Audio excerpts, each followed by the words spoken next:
的极限斗罗，本座活了80。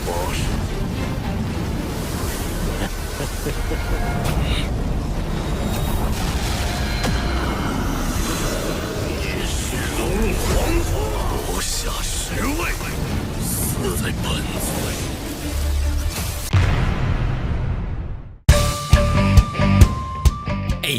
Oke guys, welcome back to Cakra di Reinkarnasi dalam pembahasan alur cerita Solen 2 Juz Taman episode ke-163. Seperti biasa kita review dulu pembahasan alur cerita episode sebelumnya di mana Yuho berada di ambang keberhasilan memadatkan inti roh keduanya ketika sisa kesadaran Moan berpamitan kepada Suanji dan menghilang untuk selama-lamanya. Pada saat yang sama, Ditian datang ke Akademi Shrek untuk bertemu dengan Yuho, namun permintaannya ditolak sehingga Ditian pun memutuskan untuk menggunakan kekerasan dengan bertarung melawan Suanji. Suanji yang sudah rela mempertaruhkan nyawanya demi mengulur waktu hingga proses terobosan Yuho selesai dan telah memanggil kekuatan Raja Naga Tanah Tauti. Upaya itu masih berujung pada kegagalan setelah Ditian mendapat buff tambahan yang bahkan menekan Tauti. Tepat ketika Suanji berada di ujung kekalahan itulah Yuho keluar dari retreatnya dan resmi menjadi seorang Master Dunia Roh setelah memadatkan inti roh keduanya. Yuho kemudian mengembalikan sisik terbalik kepada Ditian yang akhirnya memahami bahwa pemuda itu telah lepas dari kendalinya. Gimana cerita selanjutnya? Langsung aja kita terobos.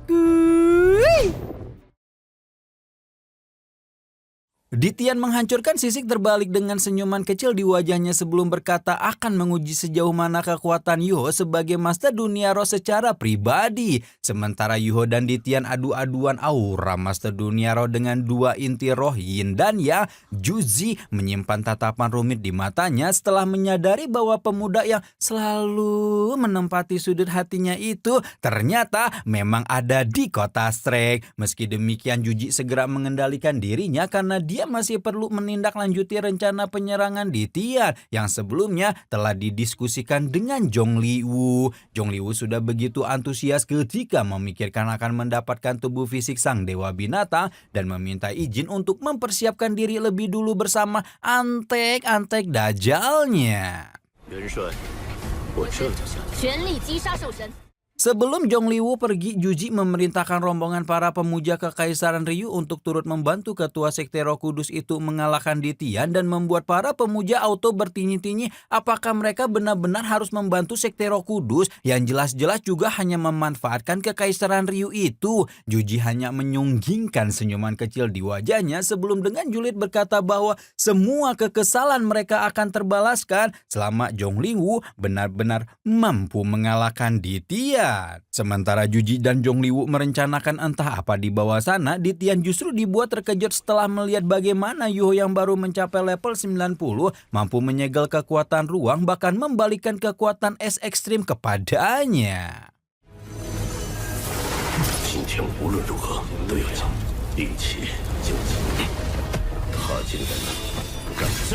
Tanpa menunjukkan rasa gentar sama sekali, Yuho mengenalkan alat pembimbing roh humanoid miliknya dan membuat Ditian semakin ngebet ingin mengurung pemuda itu di hutan pertarungan bintang untuk selamanya. Yuho menggaungkan tantangan kepada Ditian untuk melawannya sebelum kemudian melesat menuju kamp militer Kekaisaran Ryu yang telah didirikan di luar kota Shrek. Juji auto panik ketika melihat Yuho dan Ditian bergerak ke arah mereka dan memerintahkan agar semua alat pembimbing roh tipe pertahanan tertinggi untuk diaktifkan.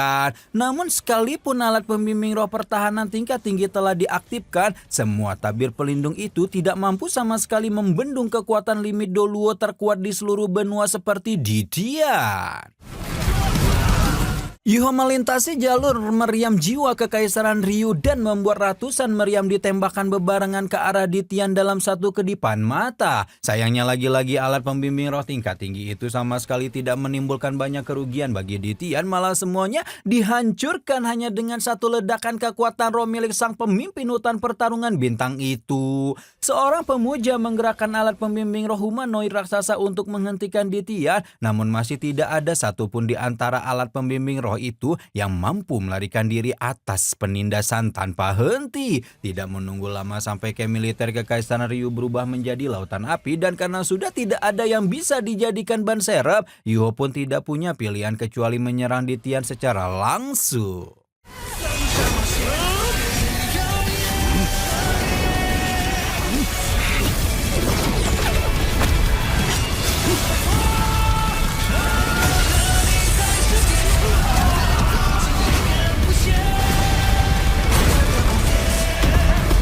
Ledakan dahsyat meletus di atas langit camp militer Kekaisaran Ryu setelah serangan Yuho dan Ditian beradu hingga membuat separuh lebih dari seluruh bangunan di camp militer langsung berubah menjadi reruntuhan yang hancur lebur tak bersisa. Ditian mengepakkan sayap naganya untuk meredam efek ledakan, sementara Yuho tidak bisa berbuat apa-apa ketika tubuhnya terhempas jauh ke belakang sambil dipaksa meludahkan seteguk darah. Sampai di sini Yuho sadar sekalipun dia telah memadatkan inti roh kedua dengan metode yin dan yang, jarak kekuatan antara dirinya dengan Ditian masihlah terlampau jauh. Nah, tepat setelah benturan kekuatan yang membuat Yuho sadar bahwa dirinya belum bisa menandingi Ditian itulah tiba-tiba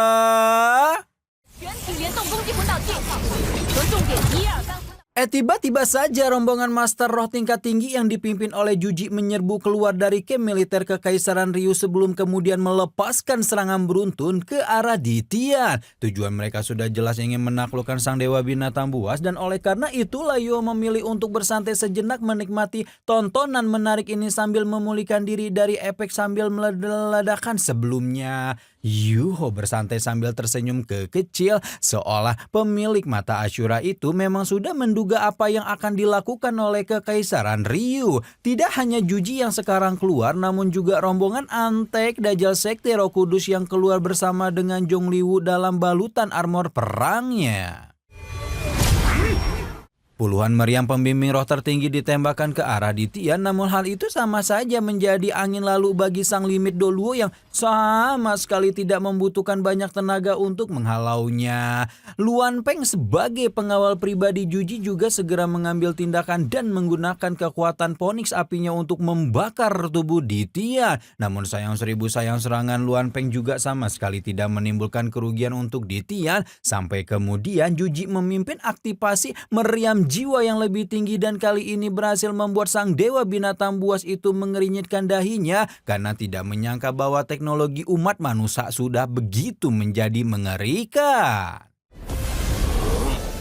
Meskipun harus diakui bahwa teknologi alat pembimbing roh Kekaisaran Ryu memang berhasil membuatnya terkesan, Ditian pada akhirnya tetap berhasil menghalau serangan meriam jiwa yang mengarah kepadanya sebelum kemudian mendesis marah ketika berkata bahwa dia akan membuat semua manusia bodoh yang sudah memprovokasi dirinya membayar harga yang setimpal. Sekali lagi Ditian mengeluarkan pedang penebas naga dan membuat Luan Peng auto panik ketika bergegas memerintahkan semua orang untuk melindungi Juji. Namun apalah mau dikata ketika ledakan sekali lagi menggema, karena tidak ada satupun dari Master Dunia Roh Kekaisaran Ryu yang mampu membendung serangan itu hingga tiba-tiba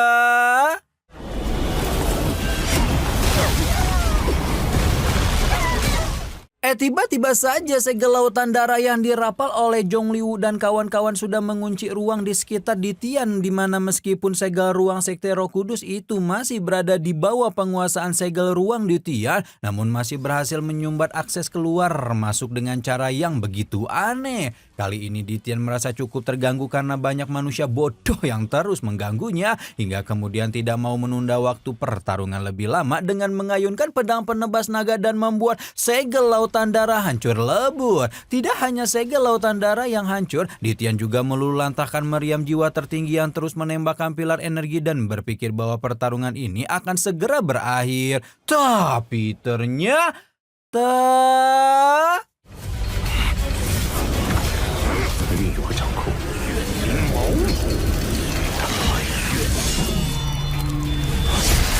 Ternyata segala lautan darah memang hanya pengalih perhatian bagi Ditian karena ketika sang dewa binatang buas fokus untuk menghancurkan segala ruang itu, Zhongliwu telah selesai memadatkan tombak arwah pendendam lautan darah sebelum melemparkannya hingga merobek tubuh Ditian. Raungan naga hitam mata emas memecah cakrawala dan membuat semua orang terkejut tidak terkecuali Suanji karena dia tidak menyangka kalau sekte Roh Kudus benar-benar mampu melukai Ditian. Ditian menghancurkan separuh tombak lautan darah hingga membuat Zhongliwu sebagai empunya tombak juga menderita serangan balik. Kendati demikian, Zhongliwu sama sekali tidak terlihat kekesalan karena dia upayanya untuk mendapatkan tubuh fisik Ditian akan segera mendulang keberhasilan. Zhongliwu tidak bisa menahan kegembiraan di wajahnya ketika berkata bahwa puluhan ribu jiwa yang kehilangan nyawa dalam pertempuran hari ini juga akan menjadi pengorbanan yang sepadan. Aura pendendam mulai menyebar keluar dari tubuh Ditian yang membuat Zhongliwu hahaha kesenangan karena rencananya berjalan lancar. Sementara itu Ditian melepaskan geraman rendah setelah mengetahui bahwa manusia hina ini ternyata menginginkan tubuhnya, di mana hal itu membuat mata sang pemimpin hutan pertarungan bintang berubah menjadi merah menyala karena amarah. Ledakan aura luar biasa meletus dari dalam tubuh Ditian dan membuat baik Yuho maupun Suanji cukup terkejut karena untuk kali pertama melihat bagaimana sang dewa binatang buas bertarung dengan serius sampai membakar daya hidupnya. Walau demikian Zhongliwu sama sekali tidak mundur dan justru melepaskan perintah kepada para pendeta sekte Roh Kudus untuk membantunya menaklukkan Ditian. Para pendeta agung sekte Roh Kudus yang berada cukup jauh dari medan perang membentuk sebuah formasi untuk menghisap jiwa-jiwa para prajurit yang sudah gugur. Sementara itu Zhongliwu bergerak sebagai pusat formasi ketika dengan senyuman lebar mengaktifkan teknik roh ke-9 miliknya, yaitu kedatangan kematian.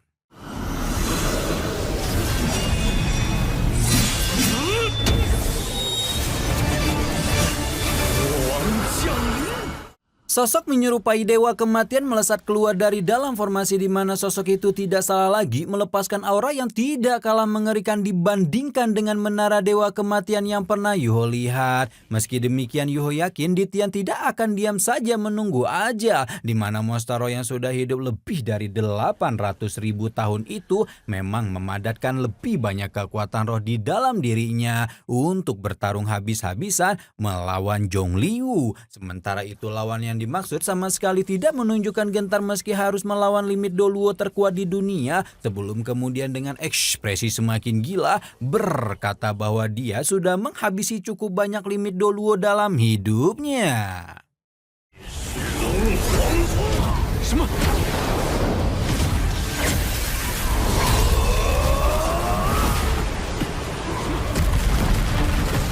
Pernyataan penuh rasa percaya diri Zhongliwu tampak tidak lebih dari sekedar omong kosong ketika Ditian dengan tebasan pedang naganya berhasil menghancurkan dewa kematian yang dipanggil oleh sang pemimpin sekte Roh Kudus. Zhongliwu juga dibuat terbelalak lebar ketika melihat serangan kuat Ditian, sementara Suanji bahkan berpikir bahwa pemimpin hutan pertarungan bintang itu pada akhirnya tetap memenangkan pertarungan. Namun beberapa saat kemudian ekspresi terkejut Zhongliwu berubah menjadi senang ketika melihat serangan Ditian ternyata masih meleset beberapa senti dan menyadari kalau tombak arwah lautan darah masih bekerja untuk terus melemahkan lawannya.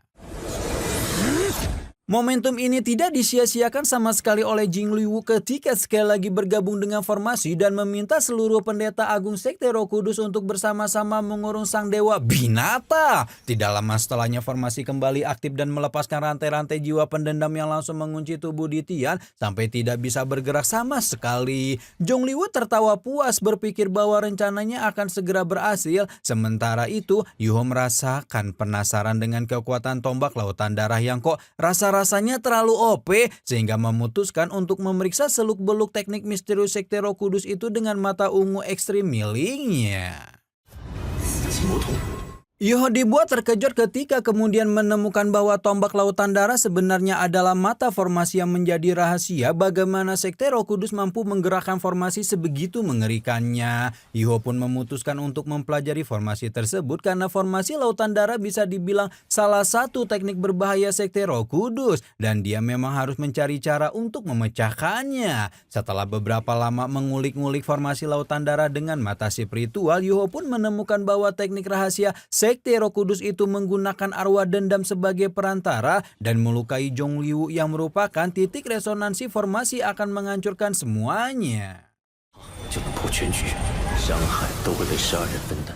Baru setelah menemukan kelemahan dari formasi, Yuho pun memutuskan untuk berhenti diam saja karena dia sudah berambisi untuk mengambil nyawa Di Tian dengan tangannya sendiri apabila waktunya sudah tiba nanti. Oleh karena itulah tanpa aba-aba Yuho membagikan deteksi spiritualnya kepada Di Tian menunjukkan bagaimana kerja formasi lautan darah dan Zhongliu yang menjadi titik kelemahan dari formasi rahasia tersebut. Sementara itu Zhongliu masih husyuk komat-kamit baca mantra Kaya Amba Dukun dan sama sekali tidak memahami apa yang terjadi ketika tiba-tiba saja Di Tian sudah melepaskan diri dari belenggu rantai jiwa dan menghancurkan mata formasi yang menyatu dengan akar ilahinya.